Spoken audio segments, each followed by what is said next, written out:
Good day, people, and welcome back to episode 5, I believe, of the streamerbot podcast. Today's guest is spiXel, that way, who I I haven't known for the longest time compared to the other guests, but quickly became a valued part of my community, I would say. I think about 6, 7 months, I think probably now, we've been built up a sort of like friendship, and we're hanging out with each other. But the thing with spiXel is, which we'll find out in this episode, is very creative, and that's what is why he was such an important guest to get on. He might not agree, but he's got a very creative mind. And if you like Harry Potter, you'll like his streams. But these are streamed live on Twitch, so www.twitch.tv/TerryDarts. And if you want to keep up to date with them, follow me on Twitter. I handle the same thing, Terry Darts, so twitter.com/TerryDarts. So, Mr. spiXel, how are we doing? I'm doing great today. How are you doing? I'm okay. We're in slightly different time zones, so now I'm a little bit tired, and you're probably just like almost just about thinking about your food because it's about lunchtime. Yeah, honestly though, just to start off, I just wanted to say thank you so much for having me on. I know I'm not the biggest streamer, but I'm very happy to be part of this. I feel more and more every day like I'm part of this community, and it's my favorite thing about streaming is streamerbot. I mean, unless you are bigger than me. I mean, I'm only 5'3", so not by much, but yeah. I mean, I think everybody's bigger than me. That one never gets old, then, huh? Yeah, just fat. Yeah, just round and fat. So we said that we've known each other for about 6, 7 months. I don't know exactly how long we've known each other, but what's really good is you've been able to use streamerbot, create really good stuff, and again, you've been able to plant yourself within the community, and you're in other people's chats and all that, and that's really good. I think I do have a point here. I really do. Honestly, this is what this podcast are like. I start with a point, and then I think about something else, and it completely goes. Honestly, I have no idea what my point was now. But this is the great thing, and this is what it's like when you're coding. You start with all good intentions, and then by the time you finish the line, you're like, "Oh my god, what am I trying to do?" I hear you. Well, let's see if this works. We'll really get onto the first question, because the first question is always a set question. No, not that one. We'll try it. We'll press that button again. How did you start streaming? So when did you say, I want to be a streamer? How did all this start? Yeah, that's a great question. So as a total streaming time, I've streamed for 9 months so far, but the journey began really a year ago. So basically, I have a friend. Her name is Paige on Twitch, and she streams very rarely. But when the new Kingdom Hearts game, it was new at the time, Kingdom Hearts game came out, me and my girlfriend were watching her stream a lot, and it just got me interested in the concept because I had never really been into Twitch before, never really watched Twitch streams. So we started watching, and I just started seeing some things that could be improved. So my biggest thing and the most important thing to me about Twitch is the community and being involved with the other people in chat. I mean, that's why you're there, right? To create connection with other people. And I think that when I look at other people's Twitch streams, I basically just see better ways to get involved, or I'll find like an idea they have and kind of push it a few steps further to make it more engaging and more involving. So that was kind of like the beginning, is when I realized that there was more to be done, that Twitch is like a blank piece of paper and you could do so much with it that wasn't being done yet. So I felt that there was a real need there. I feel like there was something that I could do, and I didn't know how to do it at the time, but I felt like there was something that I could do that was unique and new and different, and basically filled a need that wasn't there at the time. So the first 3 months of streaming was me not streaming. It was just going into other people's communities and trying to make friends and trying to just see what was out there, because maybe it was just I was watching only this one stream and these things already existed. I wanted to make sure they didn't already exist. And also I just wanted to find a way to connect with people and to make more friends. So I started exploring a ton, used the browse feature a lot, and just got into a bunch of small streamers communities and started to really build deep relationships with them and try and just find out what, as a whole, the Twitch audience really wanted to know, wanted to see, wanted to hear, like what was really entertaining about just watching someone on a screen. So through that kind of experience, I really feel like that was the beginning. It was before I started streaming, before I knew what to do, but it got me kind of a feel and like a real goal and mission for my streaming career. Yeah, I mean, you think you did the right thing. I think if I look back, I wish I'd. I think the best way to put it is I'd networked beforehand. Yeah. Like I know from several streamers. I mean, I was watching one tonight, Adam G, great streamer, but he networked before he started streaming. So when he started streaming, everything sort of like, I don't want to say came easy to him, because it didn't. It just naturally good, but he was able to say, well, this is when I'm doing my first stream. This is because he sort of like planted his stuff and got known and got well liked and everything, and it does help. I think if I had to give any advice to my past self, would be don't stream in the first 3-4 months. Just get known in chats. And as we said about with the Meki podcast, it was nice that I could go into several different streams and still see Meki in there and see the same people in there. So that's how you build a friendship. Like with Bongo, I can go into Andy's stream, I can go into Waldo's stream, I can go almost in any other stream, and Bongo's going to be there. Yeah. And that's what's been able to build that friendship. Likewise with you, there's several streams that I know if I'm going to be in, you're going to be there. Whether or not you're lurking or chatting or whatever, there's several streams I know you're going to be in there with. And that's how you build friendships. So I think it's good that you've networked to start with. Yeah. I think that it made the beginning less lonely. There's nothing worse than streaming and it says 0 viewers and you're just talking to yourself. Like, that is not a good feeling for me. It was not fun. If I prepared something, and I want feedback from the chat, there's no one there. That's happened before and it's not a good feeling. So I just, I saw that as something that's happened to others. I did a lot of research too. So I kind of just talked about like what it looked like from the stream side and building communities there. But when I started out, I had big dreams. I got big goals. I want to be huge. That's my ultimate goal here. So I spent literally like 20, 30 hours in Reddits, subreddits, looking up what's the best everything and anything related to Twitch. Even down as far as what is the best key light to make me look the best when I start streaming, like something like that, minuscule. It matters to me. I'm kind of like got a very perfectionistic, like all or nothing type attitude when I go into things. And when I decided I was going to do it, I just decided that was it. And then ever since then, I've been putting in just a lot of time into the stream to improve it, to make it better, and just to make it interesting for everyone, I mean, I know you've got a perfectionist attitude towards a perfectionist attitude, because I've seen you spend an hour trying to move a source to get to pixel perfect. Yeah. I'm thinking it looks fine, and you're like, no, it still don't look right. It don't look right. I'm like, no, oh no, I don't like that. I don't like. I think your latest one, you were like, I think you're looking on Google Pictures, and you're on like page 40 or something. You think I still haven't found one I like yet. Yeah. You know why? Because I guess this is just something I learned with time, is when you make something perfect in your own eyes, then you don't need to go back later and fix it.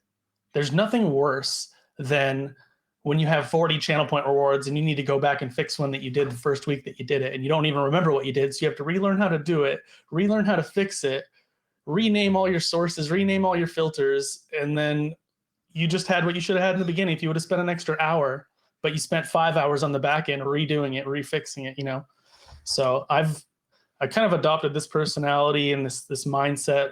I would say over like the last 10 years, it really kind of hit me and became part of who I am. But I've kind of just one of those, do it once, do it right, even though it takes a lot longer. You're not going to have to go back and redo it. And when you have as much stuff on your stream as I do and as many channel point rewards as I do, thank God I adopted that mindset, because I would just be fixing things every stream. It would be a nightmare. Yeah. Yeah. And it is right. You know, I think with streaming, I think I've learned there's not a right way or a wrong way. So if what you do works for you, then that's great, because you doing what I do ain't gonna work for you. So it's not gonna work. And me doing what you do wouldn't work for me. So Yeah. it's about doing what works for you. And I think if you found what works for you, then that's really good. You know, so spending time getting everything right. And I mean, yeah, things are gonna go wrong. I think you've had things break, things are gonna go wrong, and that's just down to, I mean, I've been in your stream where things go wrong, and it's just down to just maybe a learning curve, maybe something like that, where you thought, well, Yeah. maybe I haven't got over that first learning curve yet, but you push yourself and you said, this is what I want. So you push yourself and cut yourself somewhat what you like, and then in order to fix it, then you've learned, and then that's how you progressed. Yeah. I saw the first sort of things you made, and now I see the sort of things you're working on now. And I mean, I don't sound like I know what I'm talking about, but I know that I've learned. So I know that you've learned as well, because I see the progress you've made, if that makes sense. Oh, yeah. Yeah, honestly, the failure is the best teacher. I have failed so many times, and that's why I know what I know. And I'm not even close to knowing as much as you know about coding or streamerbot, but you know, I knew more than I knew yesterday. I know more than I knew yesterday, and I know more than I knew a month ago. So as long as you keep that process alive where you're just continually challenging yourself, trying to do new things. I mean, I literally went from having 0 hours, not even the program of Photoshop, to being pretty good at it now over only a 9-month span, you know? And it's not just like that with Photoshop. I mean, I learned After Effects, I learned OBS, I learned streamerbot. I'm getting into coding. Like, I'm the type of person who believes that we're all humans, and a human started out not knowing any of these programs and they learned how to do it. I mean, we got people to the moon. I feel like I'm the type of person who could make that happen if I put in enough time and effort and research, if I really wanted it, you know? And that's kind of how I view this too. I view it like it's a fun learning experience for me. I'm learning all these new things. I'm making all these connections with people. I put in a lot of time on it because I want to make this just fun for people. And like, I guess what it's all about for me is just connection with others. It's what really brings me joy. And to be fair, I've enjoyed getting to know you and learning your ways. I think when you said something about taking an idea and building onto it. See, I know what it feels like, because I know you've said to me, oh, and this is good, but... and I'm like, I know, but I only build the base of stuff, I know. Yeah, you get quite annoyed with me when I do that, but that's how my brain works. And I feel like that's how all big things got created, was taking a small idea, adding a little bit of your own flair, and then the next person takes your idea, they add a little bit of their own flair, and eventually we're 50 ideas away from the source and we have something awesome, you know? Yeah. I mean, don't get me wrong, at first it might have been slightly, you know, like, oh, because again, I was still learning at that point, but now, because I'm more confident in what I can do, I think now, and I've got to know you, I'm more like, oh, it's fine. That's just spiXel being spiXel. Yeah. I think when you mentioned me the other day about the heat map stuff and the start menu, great idea when you said you could do it this way and have this, and like, yeah. But I'd already had an idea for it, so it was like, but it's things like that where you're like, you took an idea that I had, and you gave me something to say, you could do this, and you could do this. And there was so much from, if I had gone with your direction, there was so much I could have done. There were literally endless possibilities of what I could have done. Yeah. But I just had a different idea, which isn't me saying your idea is wrong or your idea was brilliant. I just had a different direction, if that makes sense. No, it's totally fine. But it's because of ideas like that help things, as you say, help things progress. It's people who have ideas that help things progress. If people didn't put ideas on the suggestion site on the streamerbot, things won't progress. If people didn't comment on things saying, well, this is what we need, things won't progress. and I'm sure you've got plenty of ideas that could be added to streamerbot to make it easier. Yeah, definitely. Ranging from small to big, but yeah, that's just the way it is, and that's what it is. So I'm assuming, I think I'm assuming that you had something before streamerbot. So Yes. so what was your stream like before streamerbot? Okay, yeah, this is a great question. So from the very beginning, remember how I was talking about just seeing someone stream and feeling like it could be improved? The first thing that I saw that could be improved was commands. I went into a chat, and I was like, oh, what's your Discord? And there was no easy way to find out the Discord. So first thing, I went on Google and just tried to find a bot that made it easier to make commands. The first thing I found was Nightbot. So I was on Nightbot day and night for many a week creating commands. I think I had 300-400 commands that I had made, and that's kind of where the creativity part of the streaming side of me started. Was let's make a loot box command to unlock a random amount of coins, and even though it means nothing realistically, it was just fun to see like if you could get a higher amount than your friend, and then a dice rolling command. And I even made one that was like basically I made a TXT document with all the Pokemon moves that you could have. So you would type in like battle at TD, and then when you battled them, it would like create a random like little story. It would say, TD used, and then it would insert a random Pokemon move on spiXel, and a random effect happened. And there was another TXT document that just had a bunch of random outcomes, like it's not very effective, it's super effective, like things like that from the Pokemon game. So that was like one of the earliest things that I did that was I just felt like was really unique, and that it was inspired off things that other people had done, but it was truly mine, So once I started getting into that creatively through Nightbot, I just started to have too many things, and it wasn't organized well. I mean, you had to go on the Nightbot website. You make all these commands. You could only see like 10 at a time. I couldn't see all the 400 commands. So I had to scroll through a bunch of pages every time that I wanted to edit something. It was just so frustrating and not user friendly. And then when I started doing the actual streaming part, once I unlocked channel point rewards, then it just unlocked a whole new thing that I could do. Channel point rewards didn't exist before I was affiliate, so I couldn't even be creative with it. And once they started to become a thing, then my creativity kind of skyrocketed, I would say. And just I feel like that was like a time when I felt like there was just so many things to do, and I guess I still feel like that, but so many things to do, and I just kind of started running with it and just would pick an idea and just spend a lot of time on it and just make it happen. So started with Nightbot, and I started mainly with just commands and making interesting custom commands. And then I needed something for alerts, so I just went with Stream Elements again through the website. Didn't download a bot or anything, just use those basic alerts. And then I started, putting in my own GIFs that I thought were funny, and using the website, the Stream Elements website, to make it a bit more interesting, and add my own flair to something that someone may have already had. Put in your own sound and fade it away at a certain time, all that stuff. So that's kind of how it started. I started with Nightbot and Stream Elements, and it just felt overwhelming, and I wanted to do more, and I knew I wanted to do more. So I started researching like what other bots are there out there, what other things can I do with this, and it just ended up being more and more bots. There's so many recommendations for things out there. It was like, okay, so if I want to do this one thing, I have to download a whole new bot, and now I'm running 4 bots just to run my stream. And then my CPU usage is through the roof. My graphics card usage is through the roof. It was too much. So it came to a point where I was like, I just need one thing that works for everything. So I spent a lot of time doing research this time. And what actually caught me, I think, was Nutty, one of Nutty's videos on YouTube. He's very into streamerbot, and he recommended it.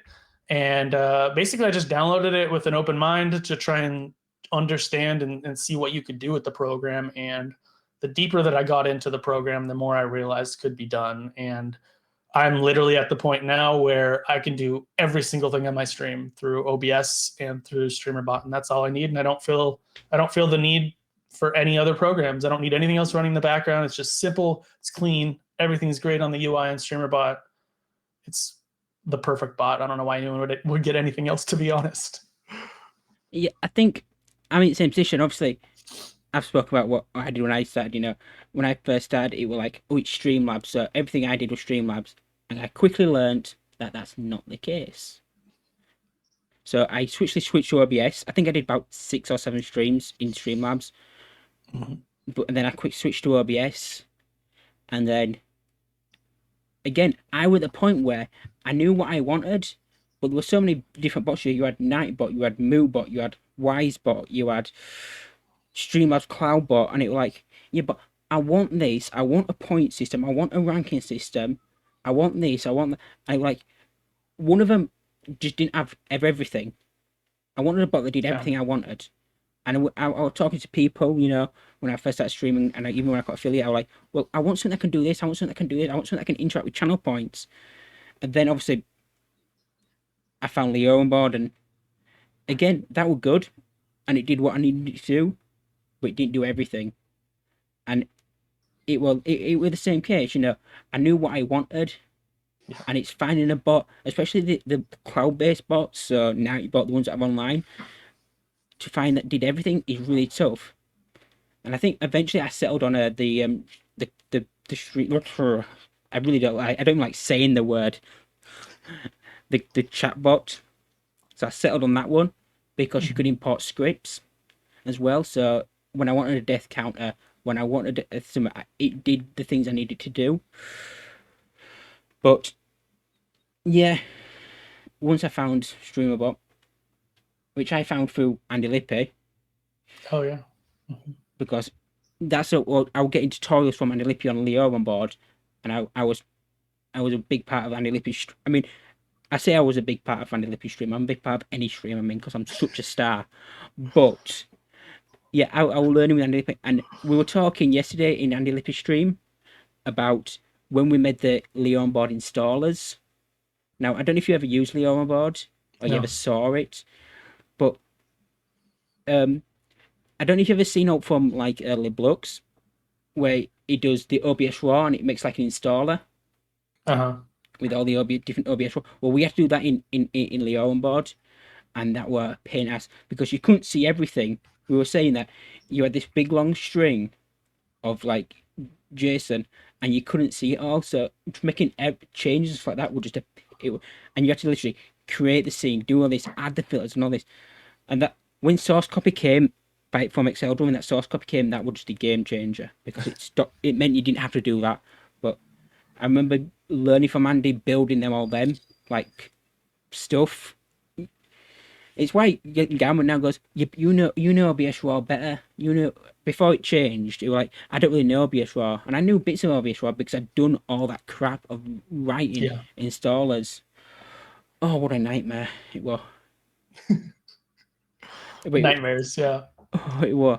But yeah, so that's it. So then Andy did like a stream, like a week worth of streams before the launch of streamerbot, showing off streamerbot. This is when it was before public release. So then when streamerbot came, I give it a go, and that's where I've been ever since. So you've kind of answered the next question as well. You caught streamerbot from a Nutty video, which again, Nutty didn't know about it until the Andy Lippy video. I think Nutty were all set on doing Leo, if I remember rightly, and someone will probably correct me. But he was all set on doing the Leo on board 2, what it was back then videos. But he saw Andy release a video saying the only bot you'll ever need or something. Yeah. And Nutty were like, I doubt that's true. He doubted it. He goes, and I think he referred to it as a clickbait title. Of course. Because that's what Andy does. I mean, we all know it's clickbait. Andy Lippy. Anyway, but he gave it a go, and obviously now when Nutty is doing all the streamerbot content he can. He loves it. He knows how good of a bot he is. Yep. I mean, we got to remember too, I'm not that I haven't been doing this for that long. I've been streaming for only 9 months, you know. So when I came into the game, it was way, way after StreamerBot had already been created. So there was more content out for me. I think at that point, Nutty had already decided it was the best bot around, you know. Like, so for me, when I came in, this was kind of just like a huge recommendation from a huge streamer, and jumping right in seemed easy. It seemed natural. I think if you say like your 9 months, you got to think. Me and Galman started talking about the idea of you know what the extension Discord is now. That second Discord. We started the idea back in mid-December last year. So Oh, really? that's when it first started. That's when the first communication between me and Galman kind of happened, and we built on from there. Then I think we created the Discord in late December because they just released a new they just released a streamerbot update then around the end of December. Actually, he had to release two because he released one on like Boxing Day, so the 26th, and then something went right, so he had to do a hotfix, which made it. Which it was a big one as well, I think I remember rightly. But anyway, that's not really. But that's how long we've been working, and obviously it should be about a year old in August. So what? That's August, September, October, November. So that's like Hasn't been around 15, that long. 16 months. Yeah. Streamerbot's been in public. That's pretty crazy how much it's grown and how different it is from what you guys are describing, you know. It's even very different from when I started with it, but I mean, it is growing, and I think this is why, you know, when we talk about people saying, "Oh, it should do this, it should do this," or because it's growing, for in my head, this is how I like to think about it. In my head, because it's growing, it's becoming more and more complicated. So there's more and more things in it. So you have to makes be a bit sense. more. I think people are saying now, one of the things people are saying moaning about crashes, but it's like, oh, it didn't happen on the old one. Yeah, but the old one's different. This one's better, which is more complicated. So you just have to treat it a bit nicer. Yeah. I still think people just shut it down. You know, they're just like, you know, like when you press your power button on your PC with everything still running, and they expect you to load up your PC and everything be fine. That's true. They do that. I know people that leave StreamerBot open. I generally don't leave StreamerBot open. If I'm not working on StreamerBot actively, I Yeah, I don't generally either. close it because it's like I don't need it open. If you Yeah. get if you get disconnected internet wise, which again is something that Nate's trying to fix, if you get disconnected, then you're gonna have to do a backup because it still don't. There's still a little small hiccup in the disconnect. Yeah. My situation too, I think for most is a bit different. Like, as far as I know, I have maybe even the most actions of anyone in StreamerBot. I'm probably at like 1,700 actions right now, and a lot of those have ridiculous amounts of actions in them. So StreamerBot is extremely friendly on the PC, but mine is a bit slower than most. So Yeah. if I don't have to have it open, I won't have it open. And I always, as much as I can, remember to save it before I close it, close it properly, because I have definitely had that both in StreamerBot and OBS where I close something the wrong way or shut the computer down the wrong way and have to redo hours and hours of work, and I just do not want to have to deal with it. Might as well just do it the right way once, you know? Yeah. And I think there's some people that are close to you on the actions. I think KK has made more actions, but she's done it as a testing thing. Yeah. So, but it should run a Yeah. decent amount of actions. I think someone said It about runs perfectly. Someone said about 2,000, but again, that's just what people are saying. It should be about 2,000, but Yeah. again, I don't know. We'll have to I know. mean, You'll it's get there more, though. it's definitely optimizable too. I mean, it's 1,700 could be reduced down a lot if I went back through all my old stuff and, you know, took some away, like consolidated things. But honestly, there's just not enough time in the day. I No. spend like at least 20 hours a week working on my stream, just improvements, not streaming, just improvements. Sometimes it's up to 50, 60 hours a week. And it's just not enough time. Like, I have so many ideas. I literally have a list of ideas with like 100 new ideas, but no time to get to them. And some of those ideas are extremely complex. which are going to take 50, 60 hours just to get one thing done. I mean, literally one of my channel points took me 60 hours to complete. So just one channel point, that gets used once every 5 streams. So it's a lot. It's a lot of time, but it's something that you can do that's fun, that engages other people, like some people watch movies, watch TV. I mess with streamerbot. I, create things for the stream. And I think that brings a lot more benefit to the world than knowing what happened in the last Game of Thrones episode or something. Yeah. I mean, we all have hobbies. Like at the moment, mine's playing with JavaScript, which is just killing me. It's destroying my absolute soul. But I still love doing it. I still do it. I still go on there, and I still have to go back through hundreds of messages from people who have given me advice on JavaScript somewhere and think, right, what did they say then? Because this ain't working. Yeah. And I do the same thing. I have every message you've ever sent me about streamerbot, and I've definitely gone back many a time to try and figure out how did he figure this out on his own, so I can figure out my own problem without needing to, bug all these people who are so nice to me. I mean, you have definitely given me so much of your time just to improve my own stream, like take so much time out of your own life and your own day. And I just want you to know that I really appreciate that. I mean, there's so many people.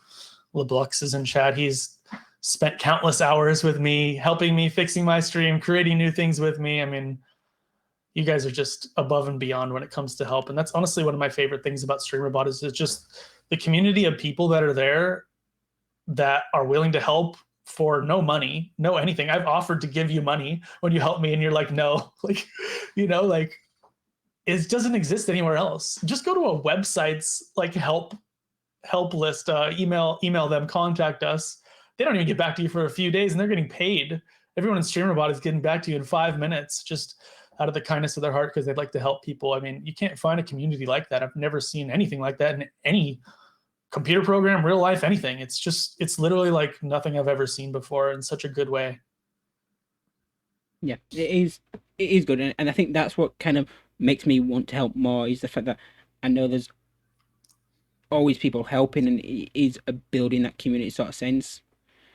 And just you saying thank you for me is enough. I mean, generally it is, just knowing that there's a point where, because again, without sounding harsh towards anyone, what we do is somewhat a thankless job. I think people assume that it's that. I think we talked about it last time. There's somewhat a sense of entitlement with people that, oh, I'm using this bot and it's not working, so you should help me. And there's a lot of that sometimes. And it's like, and again, I was helping someone the other day, and I was saying, all right, it was such a weird error, and I was like, and it came across like they were just unwilling to test or do what I'd asked, just to test something. And it was like, all right, then you should figure it out for yourself. I mean, as you said, we don't get paid, we don't get that. Yeah. But we're not going to spend time. But today, so we're really thankful, and I found an error in one of their files, and they said thank you, and that's all you need.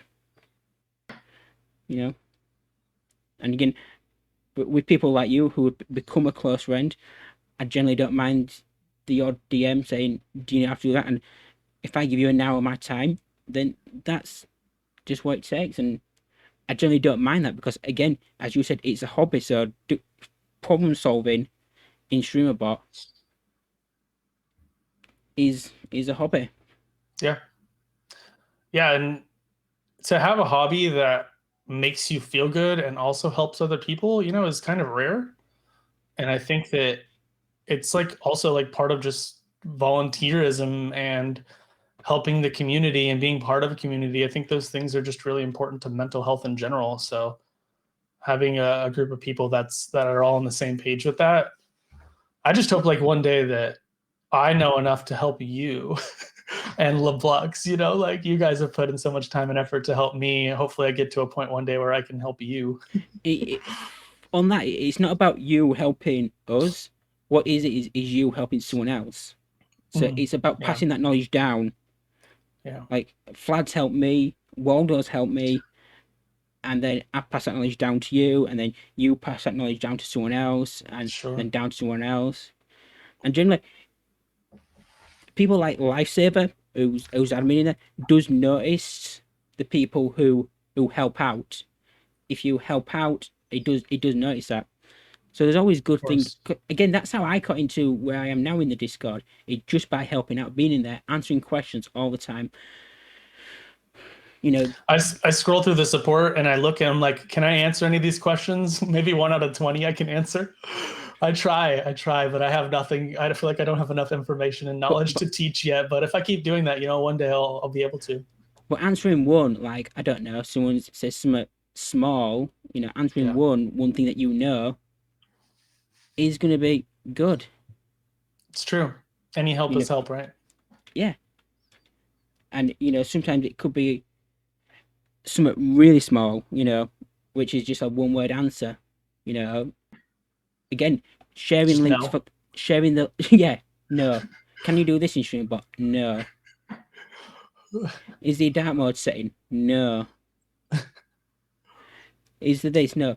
Or sharing links, for the extension. If you've seen some, again, you got to think I've worked on the extension a lot, so I kind of know everything that's on there. And if you haven't worked on it, you won't know everything that's on there. But if someone had to say to you, "Oh, is there I don't know, any Twitter integration for streamerbot?" Just sharing the Twitter extension link to them, saying, "Here's what being built for Twitter," is helpful. It's little things all add up, and people forget that. It's true. And a lot of people again just fly in the Discord as and when they want help, and it's again, if that's what they do, that's what they do. Yeah, I don't think that that's such a bad thing because you never know where they're going to be. When I first started streaming, I was nothing like I am now. And if someone would have given up on me and not given me the chance to do more and to be more creative and given me just little bits of knowledge, maybe I would have never got to the point where I was helping others, So I think it's good no matter how the person is acting, I guess we'll say, to at least give them the benefit of the doubt and try. And then if they push it away, they push it away and they can figure it out themselves. That's on them. Yeah, I think for me, it's not a bad thing. People come in. Again, I'm only active in like one Discord, and that's the streamerbot one. I'm not really active in other Discords like that. So I'm not active in the OBS Discord or like that. I mean, I'm active in the extension one as well, but that's normally just a chat between me, Gam, and Webmage and stuff. Yeah. But again, it's not a bad thing in flying in, because again, that's what Discord's there for. You fly in, you get your help, you go. Some people, it's that support thing isn't for everyone. It's fine. Yeah. But that's what it is. So, one thing we've touched upon for you, and you mentioned, is the interaction. Yes. So, for me, I like interaction. As a viewer, I like a little bit. I don't like a lot. But again, there's no right or wrong way. This is just preference, opinion. So for you, why is interaction so important? Another good question. I think I get bored really easy. If I'm just watching someone talk, I'm probably going to get bored within the first minute unless it's something I'm super interested in. So I just wanted to always have something for people to do. So almost all of my channel points, chat games, I have a Who's That Pokemon game that you can just constantly guess on if you want. Like everything, not everything, but most things that I do are keeping interactivity in mind so that people have something to do if they get bored. It's not possible, but I want people to be constantly entertained while watching. And sometimes I'm doing something that's boring, like editing streamerbot, or doing something that's very rudimentary and simple, or edit, working on something on Photoshop that's not that interesting, and I'd rather stream it than just do it by myself alone and be with the community. And if you have something else to do while I'm doing this and working on this while we're also talking, it just can be more fun. I think there's kind of an art to it in having all these things, but not overly promoting them and overly diluting your screen with just stuff everywhere. And that's kind of the hard balance, I think, to find is how do you do all these interactive things and let people know that you have them without it being all over your screen and being constantly spammed in chat and just distracting people from maybe an interesting discussion that's actually being had. So I think interaction is one of the most important things to me. And there's been many things when we talk about heat mapping, you know, like many things that have just kind of exploded that world for me and been like, oh my God, I can do so much more now that I know about this new thing. Like, well, you were the one who introduced me to heat mapping. And when I found heat mapping, I just was, I had so many discussions with people about all these ideas that I could do with it, you know, and some of them have become a reality. Um, and it's just a new way to interact. I don't know why it's so important to me, I guess, but I guess it's just because of my own experience of being bored watching other people and wanting to just switch the channel and watch someone else. And I feel like if they would have had, you know, a chat game or something that I could do, or some way for chat to interact with one another, I think that's really cool too.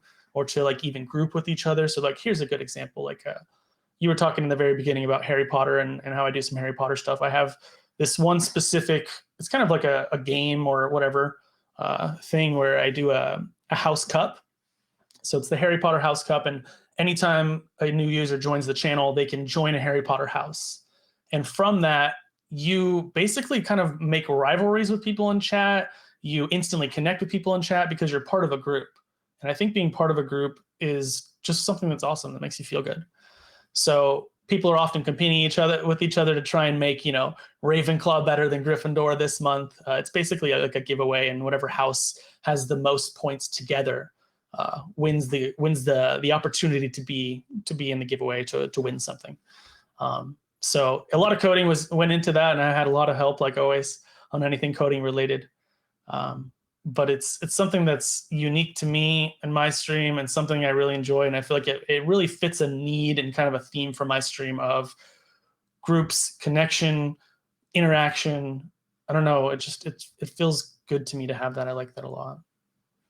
I mean, that's fair enough. I think when I did the Bongo podcast, we spoke about when does too many channel points become too many channel points.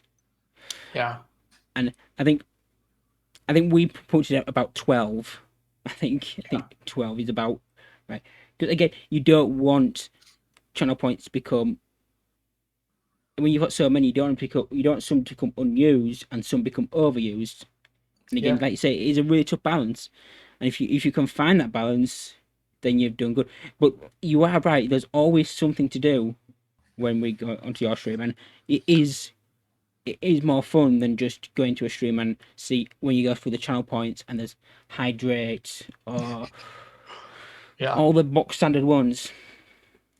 I mean, there's people who use other bots, so there's people that use like Mixup and like Sammy now and stuff like that, who have good.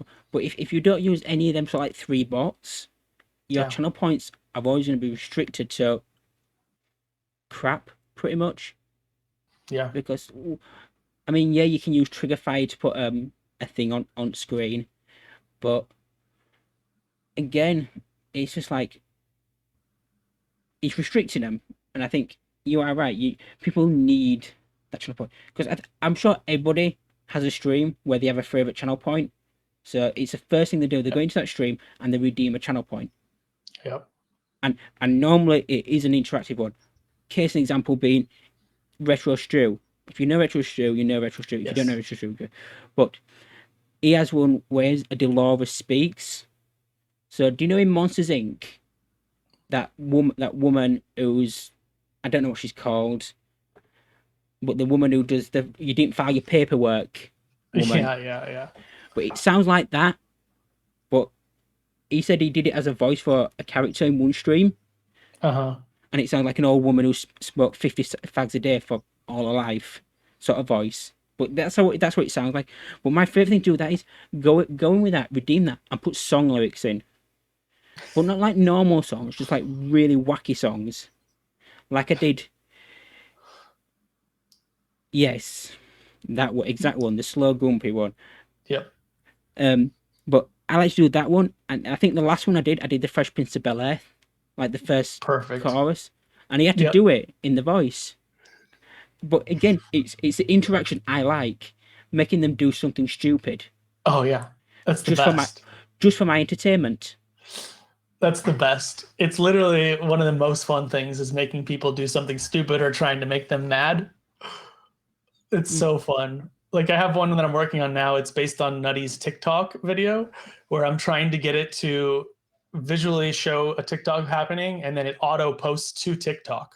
It's not finished yet, but I'm not going to get a chance to know what the prompt is before I respond. So you can write in the chat, you can be able to write in the channel points like, what's your favorite color? And then I have to answer it live and it auto posts. So I have no ability to do anything about it. It just happens automatically.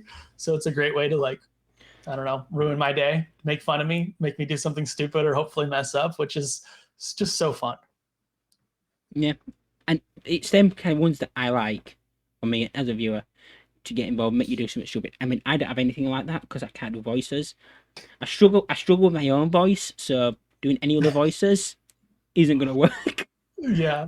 Well, that's why it would be funny, right? Because it would make you do something that you're not good at. And I contemplated putting in one that like makes me do like a rap for like 10 seconds about something that you just choose a topic and I have to make up a rap, and I am not a rapper. I cannot do that. That's why it would be funny. I don't know. I haven't implemented it yet. I'm too embarrassed. No. Yeah, I mean, I think that's part of me. I'm like the confidence level isn't there to be able to do that. It's like, Yeah. If you're on live server stream, he's singing one. He knows he's not the best singer, but he enjoys to sing, and it's a really good channel point with him just to do. Yeah. But love it. But yeah, interaction's always good. I think you do get bored on streams that don't have, that are just like, hydrate, highlight my message, blah blah blah. You're thinking, oh. And the worst one is end my stream. Why would anyone want to? Why would you want to end your own stream? I've never understood that one. I don't understand why people do it. Like, it doesn't seem funny to me because you're just gone. Like, you can't even react. They don't even get to see your reaction. It just ends it. Like, that's just me. That is always my least favorite one. I mean, I don't know. It's like, they always put it out of reach, or don't they? They always make it like 1 million. It's like, you're never gonna get 1 million channel points. So what's the point of having it? Just do something better. You're just having something that's placed better. I mean, having things that do disrupt your stream, I can see the point in it. You know, I think there's like the Twitch disconnect. You don't really see Andy Lippy's reaction when he does it, because it disconnects and you see this like frozen face, and then it does you don't really see. But when he comes back, then you see his reaction. He's like, "You." I mean, that's how in my head Andy talks. It sounded just like him. Perfect. Yeah, perfect. That's my impression of Andy Lippy. Hey, yo, duckies.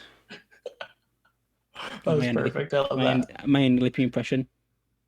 Yeah, I know. You did end it, didn't you? You did end with a Thanos snap for 1,500 bits. Oh. We haven't tested it yet, because I don't think anyone's donated 1,500 bits yet, but so I know we've talked about a lot of these already, but what have you built then? Let's have a look at some of the things you have built, because you talked about your heat map stuff and stuff like that. Sure. Like your house cup. So this is a very long portion of the podcast, I think, because I've made so many things. We could start with heat mapping first. So with heat mapping, the idea is to create more interaction. So the first thing that I made when I realized heat mapping was a thing that I could actually use and figured it out a bit, first thing I made was I made a would you rather game. So it pops up on screen, 2 TXT documents with a bunch of would you rathers that I made, and it pops up on screen and you see one answer or the other, and then you can physically click on the stream and you click one of the answers, and it highlights in green saying that you picked that, and it says in chat that Terrier Darts chose I would rather have 6 fingers than 2 noses, or something like something ridiculous like that. So that was like one of the first things that I did with heat mapping. The next thing I did, which I thought was pretty clever, was since it's Harry Potter themed, and basically what I've been doing lately is theming the stream more towards Harry Potter, because I'm really excited for the Harry Potter Legacy game, the Hogwarts Legacy game, to come out in February. So I've been kind of transitioning a lot of things towards Harry Potter specifically for that reason, because I plan on streaming that game a lot when it comes out. Anyways, this one's a heat mapping about the golden snitch. So in essence, what's happening is when you're looking at my stream, there's a snitch on the screen somewhere, but you can't see it. It's hidden. So you need to click all over the stream, and it's very small. And if you click in just the right spot, it'll say you found the snitch, and it shows up, and it like says something in chat about you finding it. So that's another thing that I did with heat mapping, and it moves around every time that it gets found. It'll move around somewhere else. I did something pretty cool semi-recently too with heat mapping, where I took a picture of myself doing like a stupid face, and I made it so that every part of my face is colorable in a different way with heat mapping. So you're coloring a picture. You can click on my eyes, you can click on my hair, you can click on my shirt, you can click on all these different things and it'll change colors. And then when you're finished with the picture and you're happy with how it looks, it like shows a little visual of like a picture being taken, and it auto posts to my Discord, and there's a whole little section for that for the heat mapping.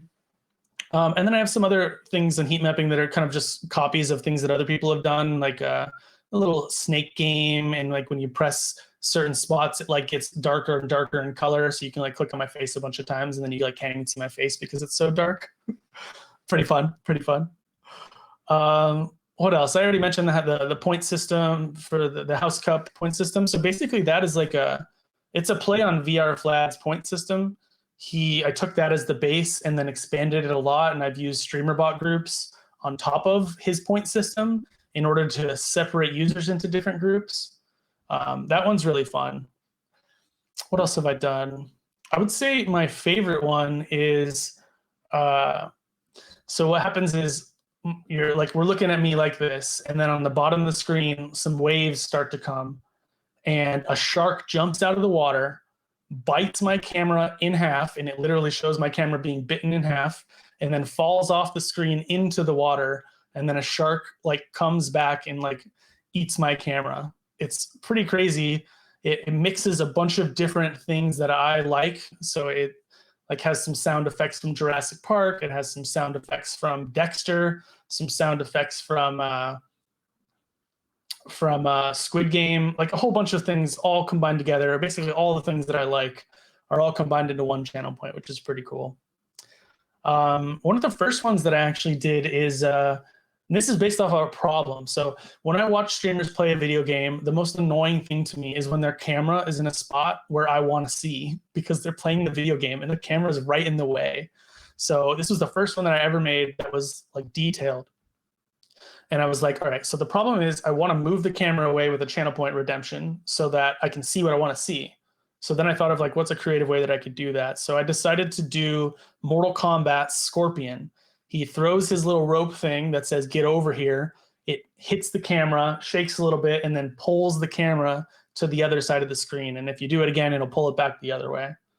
So that was something that it's not only functional, but it's also interesting and unique. And through doing channel point redemptions and creative things with them for such a long time, I've kind of got more and more complex and detailed with them. So all the older ones, not all the older ones, but a lot of the older ones have been kind of just combined into one specific channel point, or it's just like a legacy channel point and it randomizes through all my legacy ones. I have so many more. With the Harry Potter one, if you don't know what house you're in, you're not sure, or maybe you're not a Harry Potter fan, a whole like sorting hat ceremony will happen.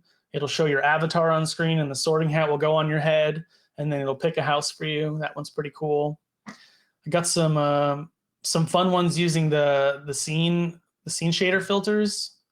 The one that I'm thinking of specifically is like a Jurassic Park one. So it'll play like a little scene from Jurassic Park, and then I insert literally the T-Rex from Jurassic Park, the dinosaur, just roaring super loud that it shakes the entire screen, which is pretty fun. And I actually was working on it last stream. I'm going to create it into a jump scare so that in my head, on my headphones, I can only hear the roar and it just scares the shit out of me. So I'm working on that one, which will be a fun way to mess with the streamer, which was what we were talking about earlier. I have so many more. I have little ones like, Nutty's dramatic zoom. I have that one. I have like the Star Wars It's a Trap. I like got the footage from the actual movie and frame by frame removed the background of every little part of the GIF where Admiral Akbar is like, it's a trap. So you can just like play that whenever you want to mess with me. I have a cool one that's a Smash Bros one. So it's Captain Falcon. It says like, warning, challenger approaching. And then Captain Falcon comes on the screen and he punches the camera the camera flies across the screen, back around, and all the way back to like its original position. And I hand animated like every effect of the punch.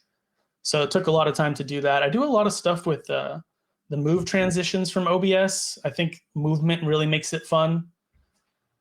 What else? I have a Harry Potter trivia game. This one was pretty unique. So it's basically taken from Silverlink's Cards Against Humanity game and edited a lot. So what I did is I made it so that when you click the channel point, you can see the trivia question and you're answering it from the channel point. And then when the white card comes up, it is the exact question that was in the channel points when you read it. And then the black card that comes up is the answer. And in the chat, it shows what your answer was, and then we can compare whether your answer was right or not and make fun of people or whatever if they got it wrong. What are some other ones that I do? Oh, here's another fun one. I'm a big Pokemon fan, so I have one that I created where it puts like little Pikachu ears on me. Here, I actually have it right here.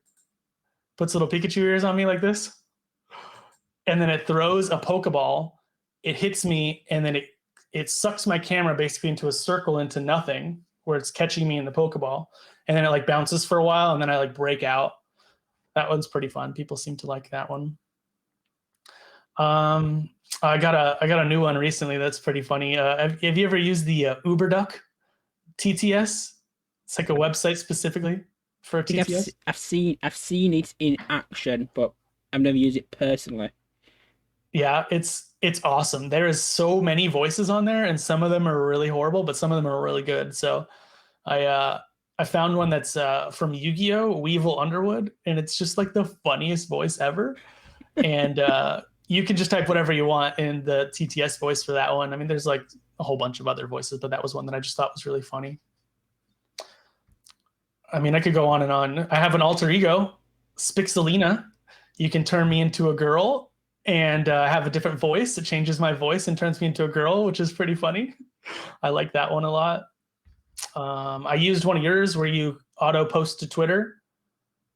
You can tweet for me basically, and it auto posts to Twitter. So that's a pretty expensive one, but you can tweet as me, pretend you're me, and just say whatever you want. And I use something that you made on that one. I'll just go through one more because there's already so many I know, but this is probably my most complex one where it's Harry Potter themed and you're brewing a potion. So what happens is there's a cauldron that comes on screen, and what happens in the channel points is new channel point rewards come up when you redeem it, where you can throw in ingredients, and it's 300 different ingredients that randomize which ingredients come. And you throw the ingredients in, and then you're ready, you click complete the potion. And basically what happens is you're visually seeing all the ingredients go into the pot or whatever. And then next to my camera, a wand shows up, and I use like a spell to bring whatever you made to me, the potion. And then I drink the potion. And when I drink the potion, 20 different effects can happen. Like one of them like kills me, one of them like makes me super fat, one of them like there's like really funny things that can happen with the potions, but depending on what potion you get, a different effect will happen to me.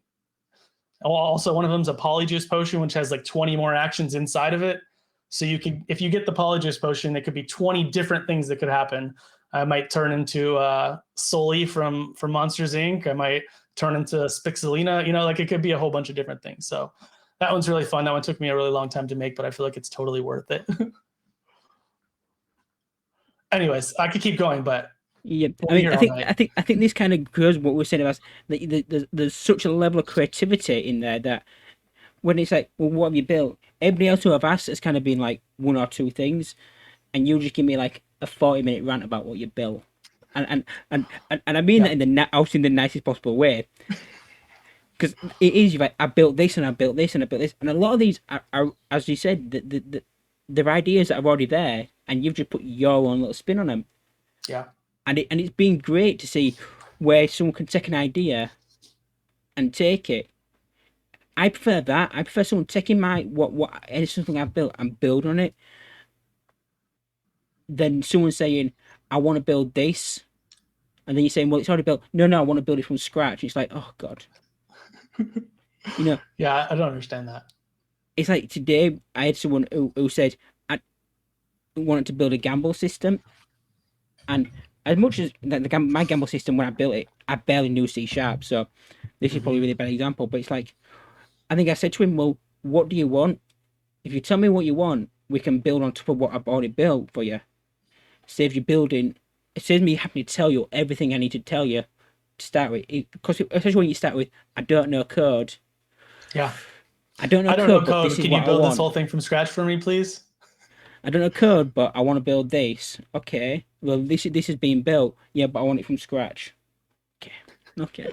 I hate when that happens, but it does happen a lot. Let's be honest. Constantly, actually, in the streamerbot support channel. But yeah, anyways, that's like, honestly, it sounded like a very long explanation, but I have at least double, maybe even triple that amount of stuff. And Yeah. some of it's like, I get bored of it, so I take it off and maybe I put it back on later. Maybe I never even show it again. But one thing I did that was pretty cool is I made like a whole Excel spreadsheet that's called the secret menu, just like at In-N-Out. And if you're not from California, you probably won't know what In-N-Out is, but it's a burger place that has like a secret menu of food. So I made a secret menu for the stream, and if you type in ! secret menu, it links you to the secret menu, and it shows every command that you can do, every even some of the ones are visuals too. They're not just like a death counter or like a push-up counter or something like that, but it's a play on something. So this is kind of like what I do just as a whole, just to kind of sum this discussion up about the channel points, is like, I am creative and I like to use other people's ideas and then go off of them a little bit deeper. So like one thing that I do to gain inspiration is I live close to Disneyland and I have like a season pass, and I kind of view myself as like one of the Imagineers there because I do like the similar things that they do. So I'll go to Disneyland and just walk around and just like look at the things there and have something in my brain and just try and see like, what did they do, and gain creative ideas just from being in a creative place. And I think that really helps. And I got to give shout out to anyone who's ever been in my chat. Honestly, I take a lot of feedback from my chat. My chat has helped me come up with ideas, totally change something in a good way on what I've been doing. They've been nothing but amazing in that regard. And I feel like it's not just me creating it, it's also the community that I'm a part of that's creating it, which is so cool. Yeah, it is really good. I mean, I think when as we said earlier on, that we set that Discord about a year ago, and people, and we've had a few comments like, why is this a separate Discord? But a lot of people were like, don't see the amount of work where we can collab. So a lot of things that I've built, like the Twitter, wouldn't be possible without Galman's input or Liblux's input at certain points, and Liblux's did a lot of testing for it, because it's already working for me, but Yeah. it has to work for someone else. Yeah. And that's the key, I think. And it would, that is what makes things great. So when you've got a chat, you can say, this is what I want to build. Does this look all right? Does this need... It's just a second. It's just that second opinion. We go back to what it is. It's just like, and you need that building things. 100%. You need that second opinion, and I think it's really vital that you do get some. So it's nice that you've got a community around you that can give you that second opinion. Yeah. I mean, if you think of anything that's amazing that's happened in the world, there's not just been one person creating it. It's a team of people. You need others in order to become better, to do better, and working together is I think, our superpower as a species. Working together to create something, to build something, to, solve problems. It doesn't look like it's down on my end. I'm watching the stream, by the way. So, as we said, you built a lot. Yes. The community built a lot, and you mentioned a few things that the community's built that you've used. But yes. So some favorite picks from the community. Then, so some favorite picks. So one of my favorites is actually one that you made, where when you redeem. So let's just say I made an action. Here, I'll use an example from my own stream. So I basically have used the game Super Mario World and found a way to add a bunch of custom suits and to modify the game. And so what I wanted to do was create this as a bit donation reward. When you donate bits, it'll show one of these random suits, and they'll show like a little scene that I created from the mod, the ROM hack, and it shows a bunch of different suits happening. And I didn't want them to repeat. So I've made all these into different actions. Every different suit is its own action. And I made one master action that just says randomize between these 10 suits. And I used your the one that makes it so that your actions don't repeat and it kind of goes in like a list. That's one that I use very frequently. It's one of my favorite ones, and it's very like it's unique in that it's so needed, and that was the only way I could figure out how to do it. And you made it happen. That one's one of my favorites for sure. That's what I built ages ago. It's so good though. And I think, and when I first built it, I built it, and then I made an adjustment to it because so that people could make multiple queues. Uh-huh. I think I made an adjustment to it. I can't remember now. It's so long ago. Again, it goes to that thing. Is like I was just saying earlier. You do things right the first time. You don't have to go back and relearn them. I've got to relearn a lot of stuff. Oh yeah. If someone asks me a question about something I built, and that's one of them. Yeah, that one's awesome. I love that one. But it has a place, and it's one of the things that I'd like to see maybe have a way to be built into the bot a bit easier. But there's a lot of things like that that I will say that I would like to be built into the bot. Yep.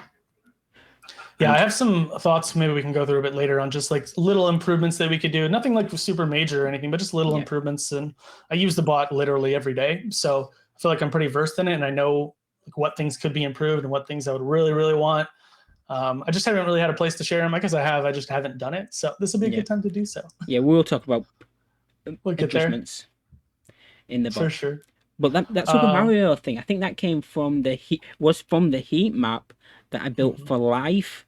So Life had it on his stream as a Mario clicker. So when you click, you jump, and it counts up, and it gives you lives every 100 coins. Yep.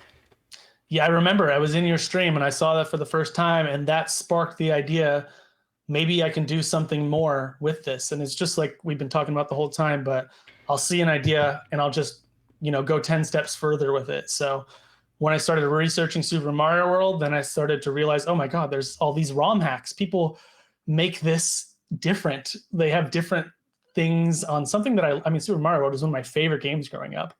And I just realized there was this whole world of people modding the game to make it different and more fun and more interesting. And I already loved it. So I got super deep into that.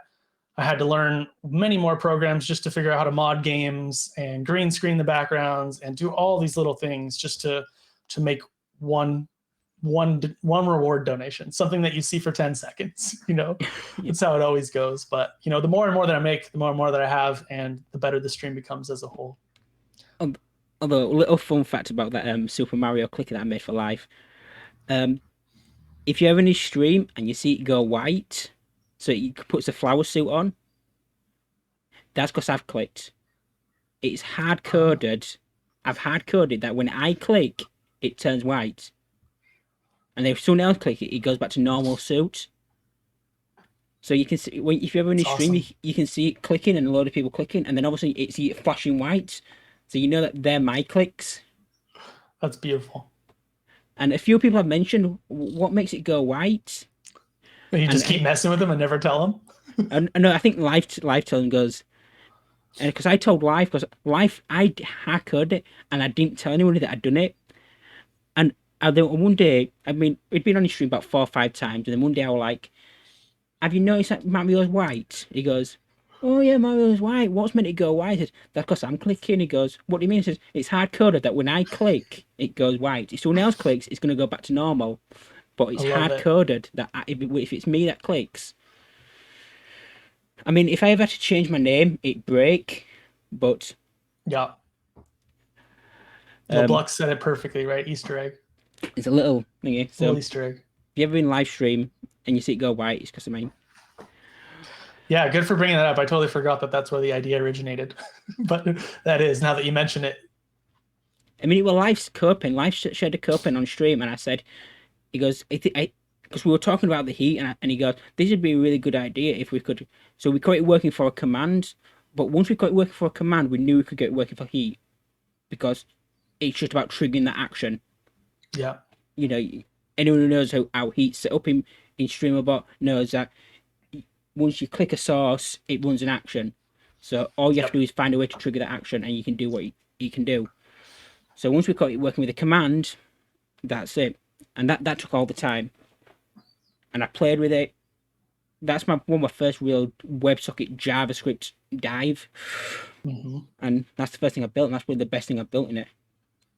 Everything else I've used, everything else I've done, and just been like, yeah, it's all right. So apart from a Windows Live notification, getting the emotes, the animated emotes in it as well is great, because there's not many people that have things that have animated emotes.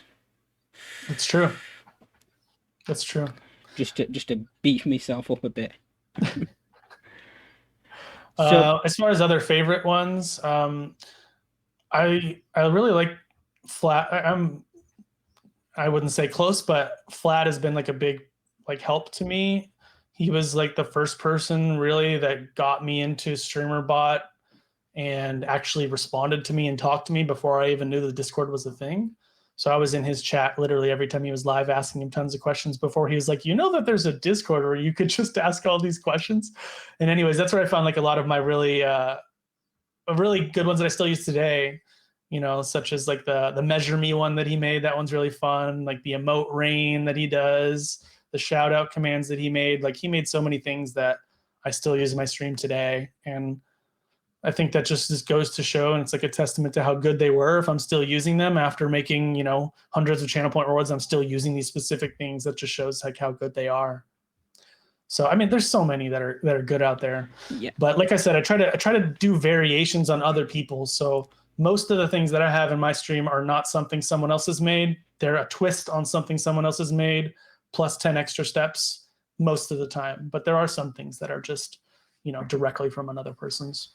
And I think one thing I do like is that you acknowledge. I mean, this is going to sound like a really bitchy comment, but is that you acknowledge that it starts with someone else's. You know, you say this is your idea.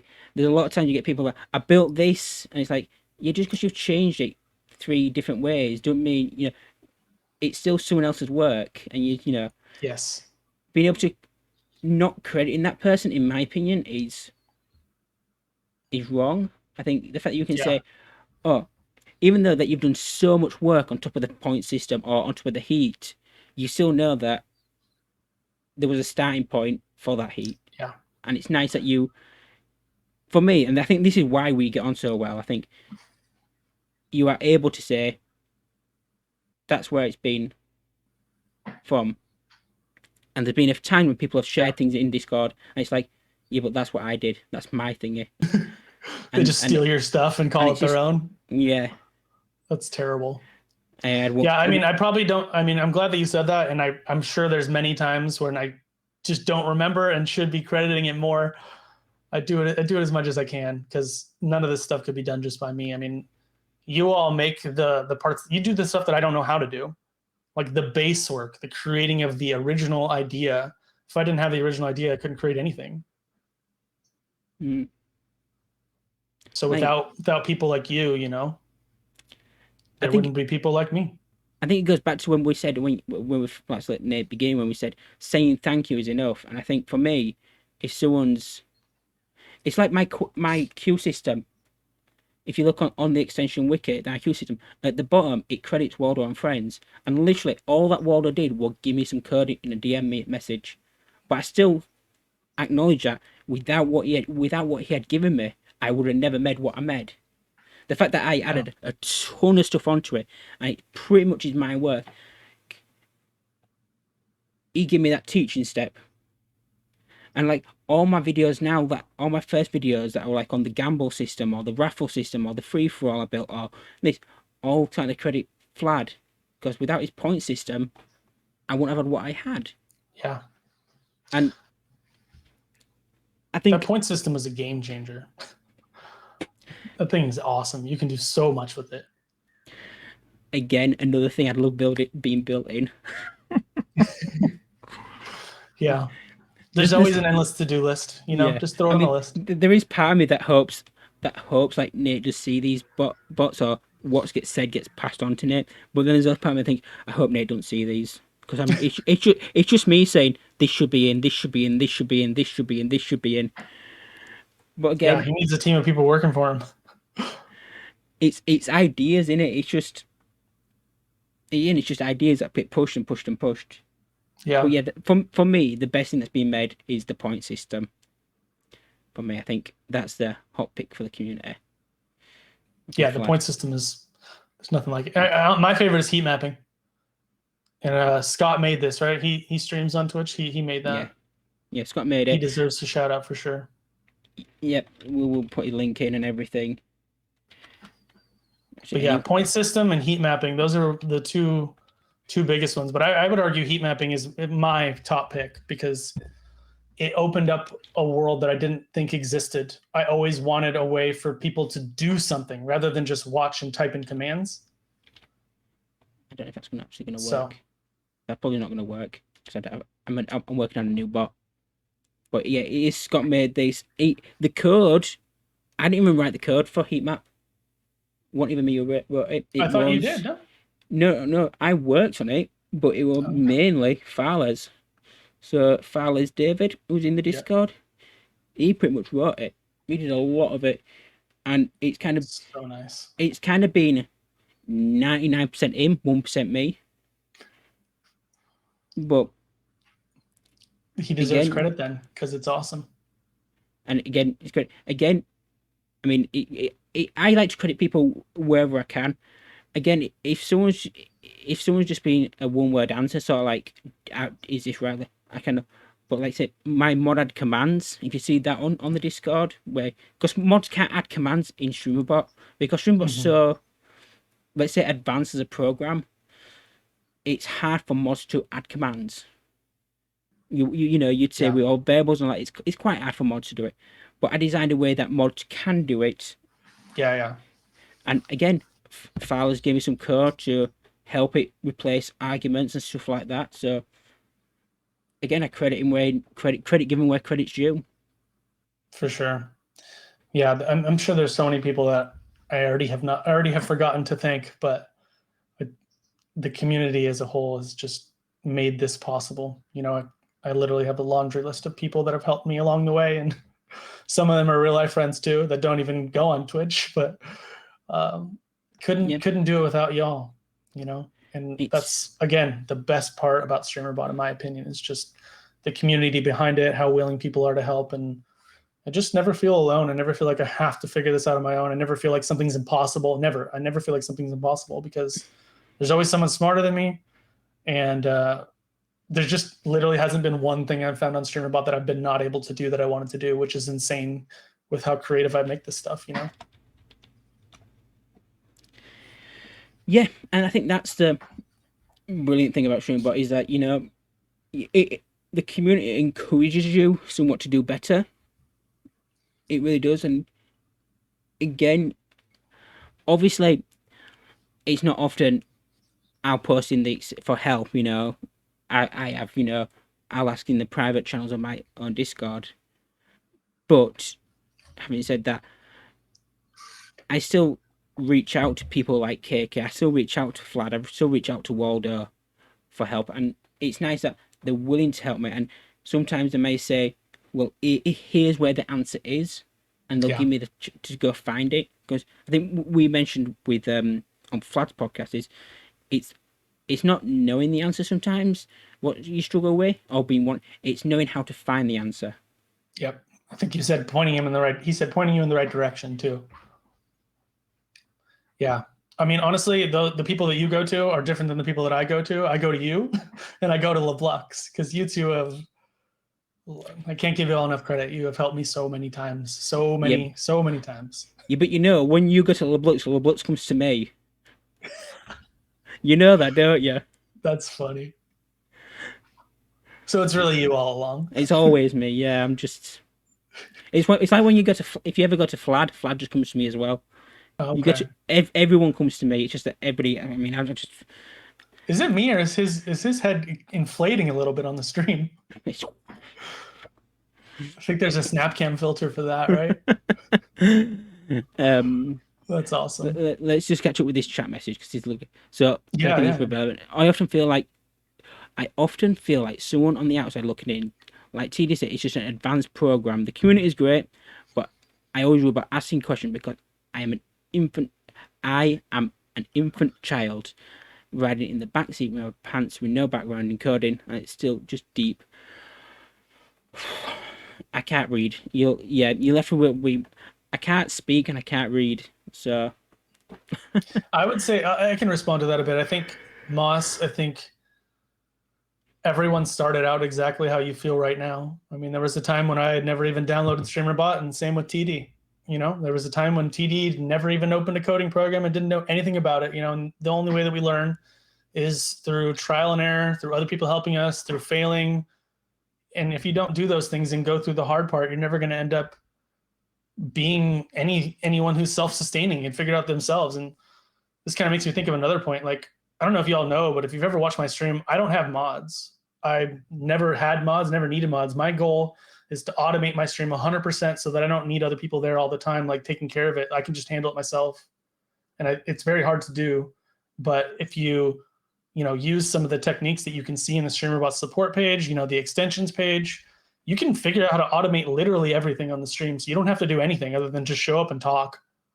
I press a button on my macro pad a few times if I want to do something, but other than that, I can do most of it without even going into chat. I have voice commands for most of the stuff that I want to do too. I mean, a year ago, I knew zero C sharp. So I knew absolutely no C sharp. And when I left my job and I started thinking, right, I want to learn C sharp, I started learning C sharp, and that's when I started coding things. And again, I think my C sharp knowledge isn't too bad now. I think I could help most people with C sharp knowledge. Yeah. But again, it's just about finding that thing to know how to learn, starting small, and you generally do learn more by doing it wrong. Because you learn why it's wrong. When it works, it works. Yep. And you feel, oh, this is how it works. But when it's wrong, you have to learn why it's wrong. So you're learning to like 2 bits of information instead of one. And I think so. Like we were talking about today in one of the support channels of what a different symbol does when you put it in front of a string and stuff like that. It's about learning, and I mean that's what it is. You learn. It's just about putting that time in and putting yourself in a position where you want to learn. That is 100% what I was going to say. It just takes a lot of time, and sometimes you have to do it the long way in order to realize you could have been doing it this short way the whole time. But you're never going to understand the deep knowledge behind that until you do it the hard way and you just try. Like, before I reach out to you or LeBlux, I've usually tried for 3 hours to figure it out, and I still can't.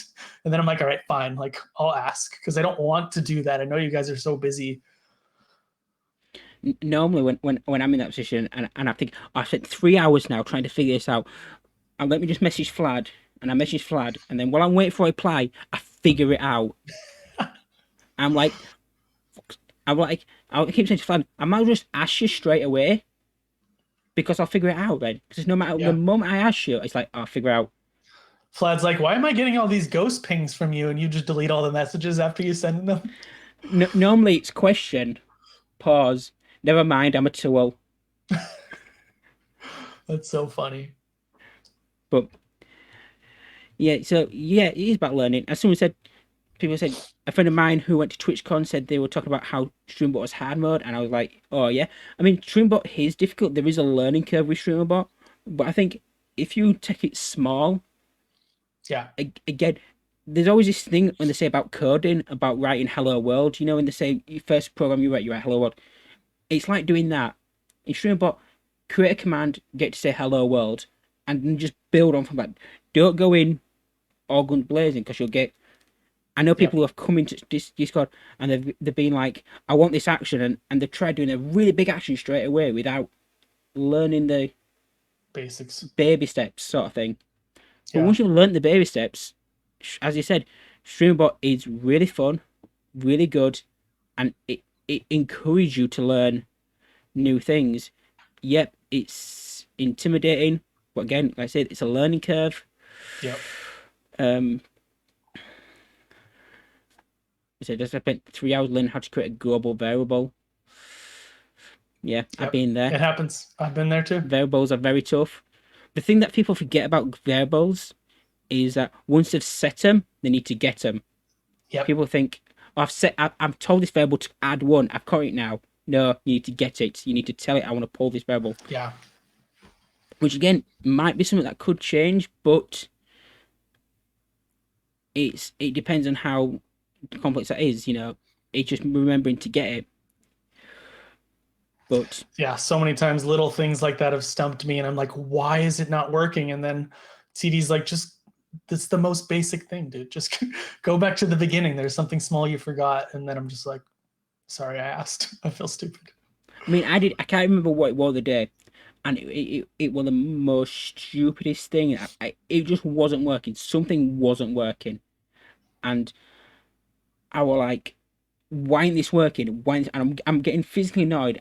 I'm posting pictures to files in Discord, stuff like that. I'm like, why ain't this working? Why ain't this working? And then I'm like, oh god, I know why.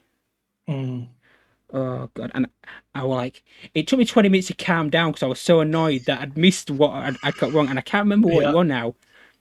Yeah. Probably one of them things where you emotionally block it out because it's that scarring. Yeah. That's what I've done. I've emotionally blocked it out.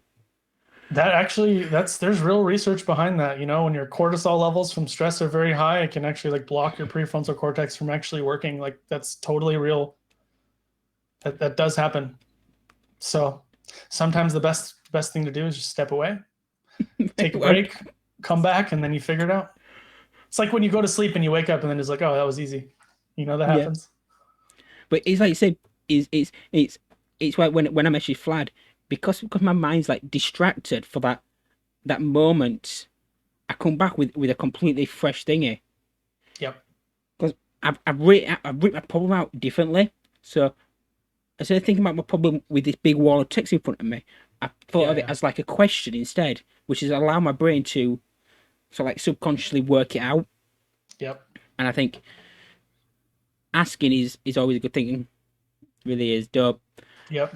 I won't encourage anyone to spend a long time on a problem. Just ask. I encourage you to spend a long time on a problem and then ask. Yeah. Because you're probably going to figure it out yourself. At least try for a little bit. Yeah. Once you spent like 6 hours struggling, I think that's enough. Yeah. 3 is my cap. If it's been 3 hours and I can't figure it out, I just get so frustrated. I just send you a message. The worst thing is that I end up with like 7 different actions where I've changed something and I don't want to change, and I'm like, oh god. Yeah, that is something really important to remember. If you're messing with an action that already works, please duplicate it. Write in the title, this works, just in case. I have not done that so many times and forgot where I started and had to redo everything. Oh my god, so much work. Yeah. So, question for Terry Dance on spiXel. How often have you ever had an idea and it was your hardware that couldn't handle the idea? Like, could you make the thing happen, but when you're live, your frame drops and potential crash? I've never gone... I feeling that spiXel's going to say yes to this because he's got this crazy imagination, but I've never gone that extra on my stream. Although yes. This podcast was kind of like that because the first 2 I used Discord and I recorded them, and my PC couldn't handle that, so that kind of fits it. And other than that, not really. So for me, like I said in the very beginning, I'm an all or nothing type of person. So if I know that there's a better camera out there that can do better and it's not like ridiculously priced, I'll buy it. So I bought like a Logitech Brio, and that's the camera that I use. And you can run it on 30 FPS or 60 FPS. Which ones do you think I went with? You go with the 60 FPS, even though it doesn't really make much of a difference. And it's made sometimes, some lag happens, not because of that specifically, but that concept on top of another concept of just making everything perfect has led to my computer just running a lot at once. So we can use an example of the Harry Potter point system that I'm using that's based off Vlad's point system. I'm currently getting lag right now when it updates. It updates every 5 minutes on the point values of everyone, and it'll just lag for just a second.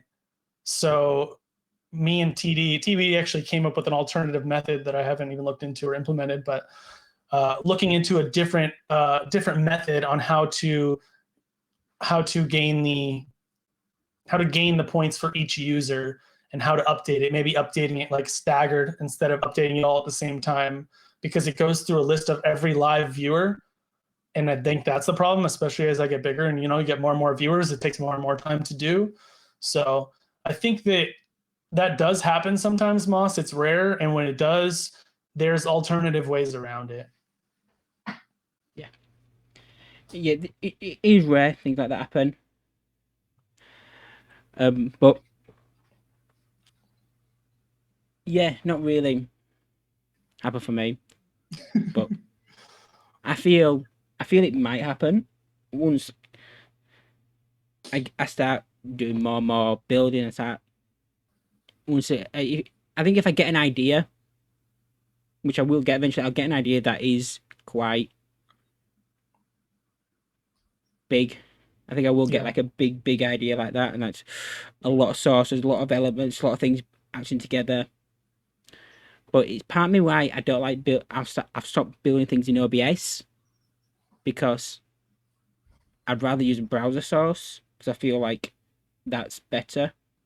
Yeah. Even though browser sources can drain your CPU usage a little bit, but yeah, I feel like it's a case-by-case basis. Like you learn little tips and tricks. One thing that I learned from a guy who's in chat, Gus, if you make your files WebM files, it's much easier on your PC. You could convert all your pictures and all that stuff into WebM files, and it's much easier on your PC. So there's so many tips and tricks and ways around it. I think if you're interested in finding those out, just ask the specific question, and I know someone will help you in the streamerbot Discord, because that's what always happens when I post questions, So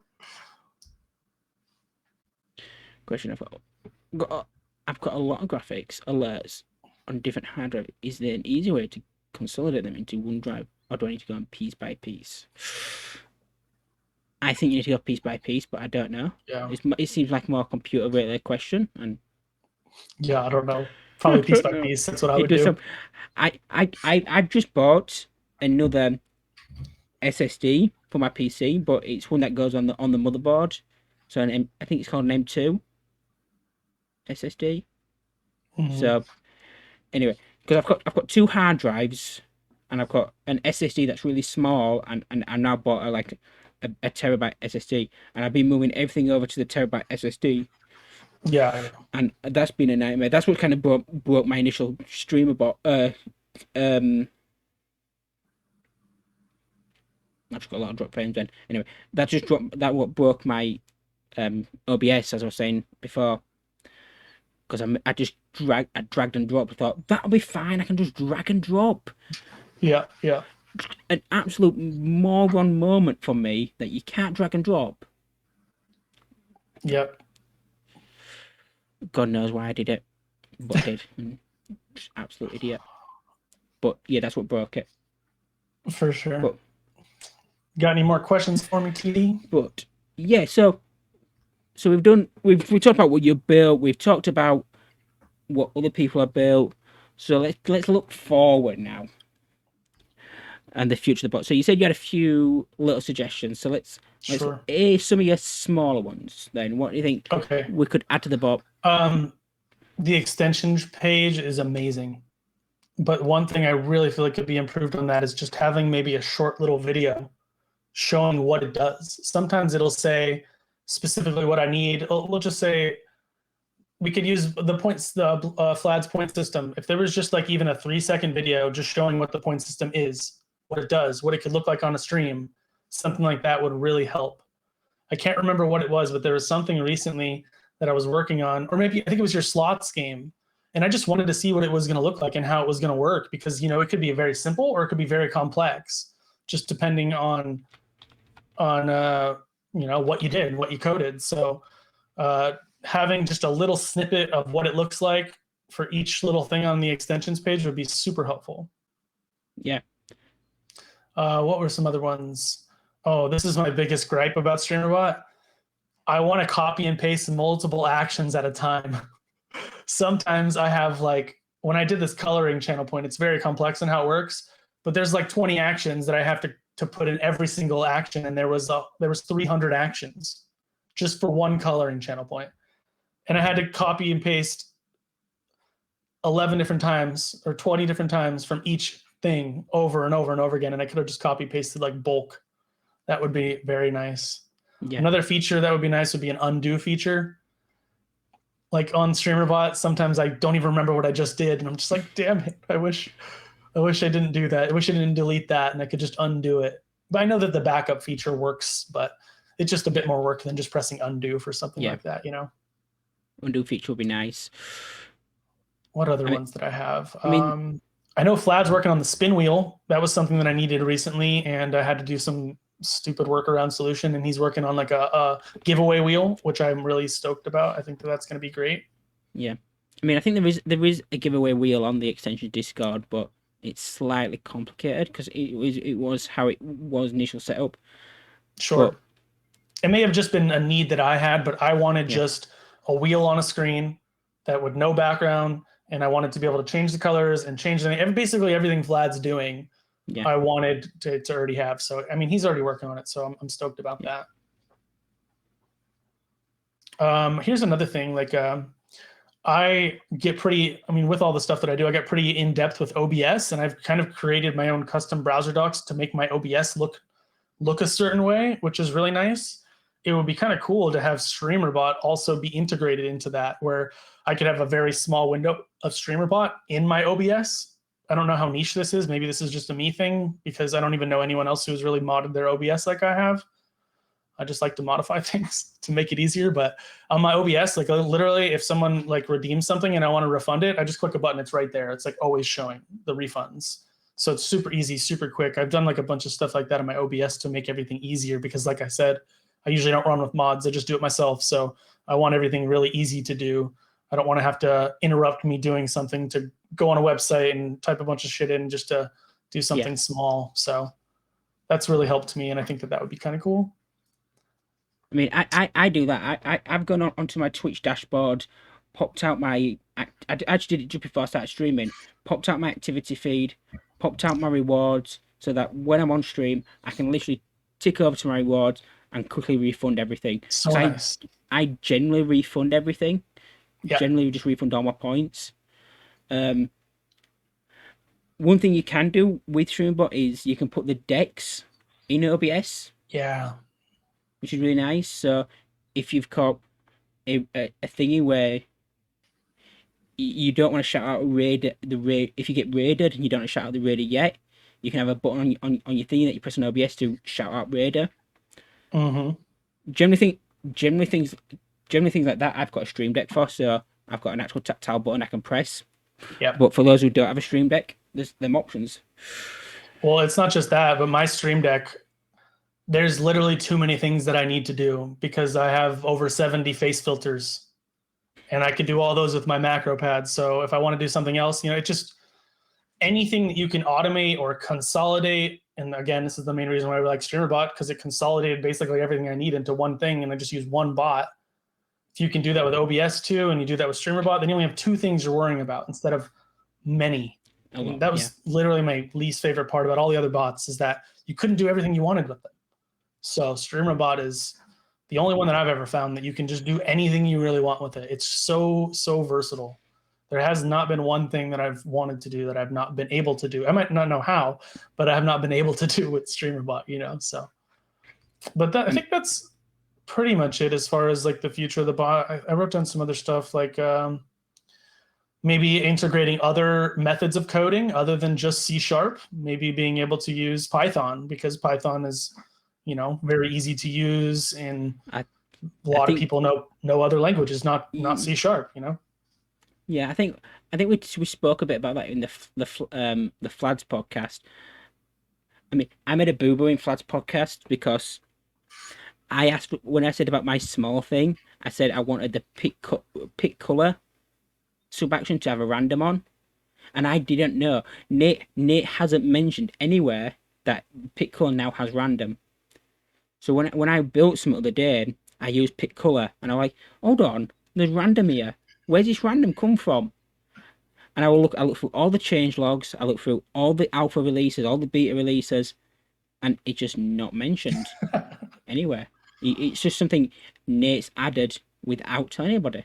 So I mean, I did edit the video. I did edit the video when I put it on YouTube. I said, no, this has already been added. This is a boo boo, but I made a boo boo. But I think for me, we spoke about the if you ever use Streamlabs chatbot, they had a way of importing scripts into the Streamlabs chatbot, which is what I liked about it. And they were all I think they were all written in Python. Okay. And I'd like a similar feature in streamerbot where we could import a script. Yes. And people could then edit the settings. So if I wanted, I could then build things really complicated without giving you 700 actions, and it'd be all in one script. And then you could literally say, these are the settings, sort of thing. Again, that's probably something really complicated to add, and beyond my knowledge. But that is something I would like. I mean, the smaller things, I don't know. It's the things that you find tedious when you're in the bot. Yep. Like again, it is what it is. Copying groups and deleting, renaming, like your commands, renaming the group commands there. If you put all your commands in a group and you call them sound effect commands, and you realize you don't want to call them sound effect commands anymore, you've got to go through every command and change it. Yeah. I mean, these are such little things, but they do get frustrating. As we said, I've many times I'll talk about it in a chat, and I'll say, yeah, but these little UI things are important. It's nice to fix the bugs. It's really nice to fix the bugs. Get the bugs fixed, because the bugs stop people. The bugs stop the things growing. The bugs are bugs, and you need to get rid of them. But the little UI stuff now, for me, are more important than adding more integrations at some point. Yeah. It's nice that we've got, Coffee and Patreon all integrated. Sure. But now, let's get some UI stuff. Well, again, that's just me. And again, you speak from your needs, I speak from my needs. But the needs of the many, people like donation things and stuff like that. So yeah. And it probably is a very tough balance for Nate. And anyone who don't know, Nate is one who created the bot. You can support him if you want to. Because for streamerbot, he's a free program, and he's brilliant. So 100%. There is ways to support Nate in other ways. There's no paywalls here. As someone asked about paywalls of Streamlabs, I used Streamlabs when I first started streaming, and I don't know if you ever did. I don't know if you ever had that phase of Streamlabs phase, but I tried it. I didn't like it at all. I really didn't like it. This is what I'll say about Streamlabs. I didn't do the instead of OBS. You talking about that? Streamlabs? No, I didn't do that. I just tried to implement some stuff from their website onto the stream, but I didn't like it. Well, because that's what that way. When you looked at streamers, people were like, "Oh, Streamlabs is what you want," and you put streaming software, Streamlabs comes up first, like that. Yeah. And it was like, this is what you're told, and as not knowing you, and you do it. As I said, I did a few streams, but again, paywalls everywhere in Streamlabs and limiting. Yeah, they do a lot of things built in that are easier, but no. Yeah, but when it's easier, you're less creative. I feel like it kind of like puts you in a box. streamerbot, I feel like is like an open playground. You can do anything. It's up to your mind. Like first looking at it, it seems a bit overwhelming and a bit confusing. And if you don't understand actions within actions, like there's a bit of a learning curve there. But once you just get the basics, I mean, even if there was like a 5-minute tutorial that you watched, you would have enough information, I feel like, to understand it and to not feel overwhelmed, and then really realize what it's capable of. So 100%.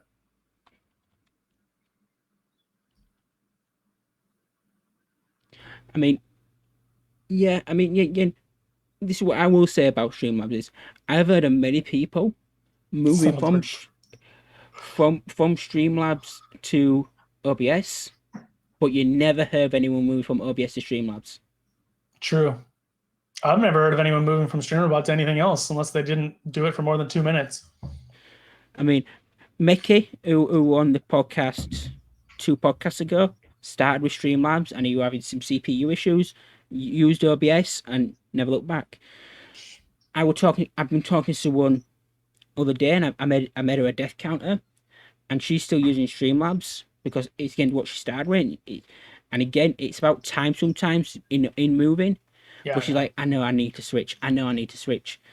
But yeah, I guarantee everyone you, says that. I guarantee you, once she's switched, she won't switch back.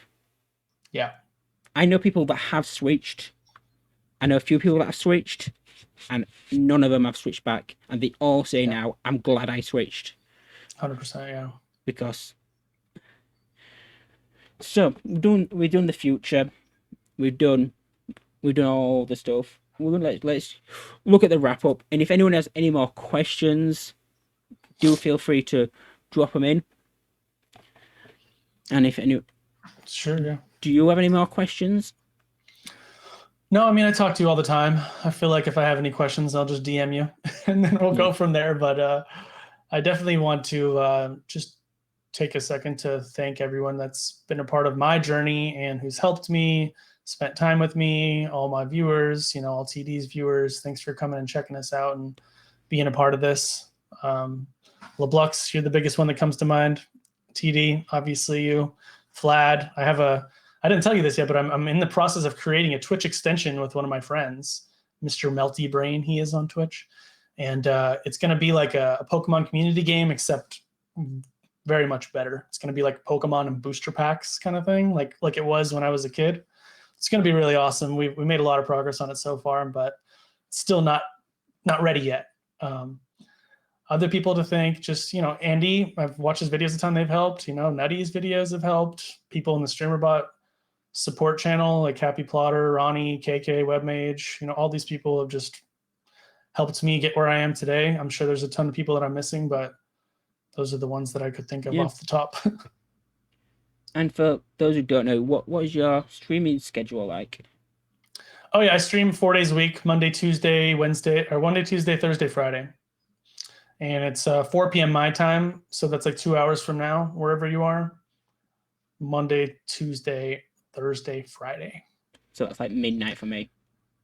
Yeah, it's not great for your time zone. We can see times. So I'm UK time, and it's 10 o'clock for me. Yep. My VODs are available whenever you want then. I know. Did you ever do that thing where you put your VODs on YouTube? I did that when I first started streaming. No, I haven't. And then I haven't even started my YouTube thing. All I've made is a banner. That's it. And I've quickly stopped doing that. I need to. It's on the list. Quickly stopped doing that. That would just... I was playing... I mean, when I did it, I was playing... This is completely irrelevant to the main story, but I was playing Lego Batman. And I was getting... And they were saying, copyright strikes. I'm thinking, oh, God, I'm not doing this anymore then. But I'll just delete them. Because I'm not editing the video because I can't play Batman music. That's in a fucking game. Stupid. Just irrelevant. Well, it's been a pleasure being here, man. I'm really seriously. When I got the message saying you wanted me on there, my jaw literally dropped to the floor. I told all my friends. So excited to be a part of this and to be a part of this community, and I have no plans on stopping. So I'm sure I'll see you all the time. Yeah, and like I say, from my perspective, you've been an active part of my community. I do see you in other chats, but it's nice that you're an active part of my community. I don't always feel like I have a community. I just feel like I'm part of a community sometimes. But because again, you'll know my streams aren't the most. I don't get the highest viewership. I'm always grateful for whatever I get, but you're always there, either lurking or chatting, or if something needs testing, you'll test it. And it really does appreciate. And again, I've hung out in your streams as well, so I can see where your creativity comes from. I see where your passion comes from, and it's really nice. So if you haven't ever checked out spiXel, do. You will enjoy your streams, and if you like, I don't know, you're playing Overwatch at the moment a lot, aren't you? If I remember rightly. I kind of get into these modes where I like play video games or I'll like be in work mode. So lately it's been creating new things for the stream on stream. I do a lot of art creating. I make GIFs, I make images. Like you'll see me working on streamerbot, whatever it is, stream improvements. I just stream it all. I mean, why not? So Lately, it's been a lot of stream improvements, but like 2 weeks ago, it was a lot of Overwatch. So you never know. You never know what you're gonna get. You never know. Video games or stream improvements. That's what it'll be. One of those. Yep. So as you said, these are on YouTube. If you're watching on YouTube, you can watch them live. So today is the 7th. The next one is going to be on the 14th. And we're doing one next week. Because with it being Christmas, I'm doing one next week. I don't know if I'm going to be doing one. And then one on the 4th. No. Next week is next Wednesday is the 7th, I believe. Yes, so I'm doing one on the 7th. With a special guest. I mean, every guest is special. But... And then I'm doing special. Oh, yeah. The next, I'll only give it a small spoiler. That next one is the one I'm really looking forward to. It's a special guest. And the 14th is going to be a guest with a slight twist. So, awesome. So Wednesday the 7th of December, about 8 p.m. my time. So 2 hours ago from now. For those who are watching live, I mean, if you watch on YouTube. It's like when you're watching a TV show and they go, please don't vote. This is a re-recording. Don't vote if you're watching on +1. Yeah. And then the 14th. Yeah, no, not someone from Streamlabs. 14th. I can tell you that the one on the 14th is someone who doesn't use streamerbot. Okay. So that's the twist. So you probably won't know who they are, but I'm not going to tell you who they are because some people might know who they are. But that's a slight twist. Interesting. That's a because I wanted to vary out the scope, if that makes sense. Yeah. You know, sometimes getting the first perspective view, and that'll be what I'm planning this next 2 weeks because the next guest is fine. And then that's it. Then I probably won't do another one this year. And I'll be back and we'll work out from there. So. Well, before I jump off, I have one last message. Go on then. Merry Christmas. Oh, it's December. You're loud. Oh, God. I had to do it. So if you are watching YouTube, do follow me on Twitter. Do follow spiXel. All links are below. And all the people we've mentioned, I'll try to get all their links below as well. So you don't miss anybody. And until next time, I'll see you all later.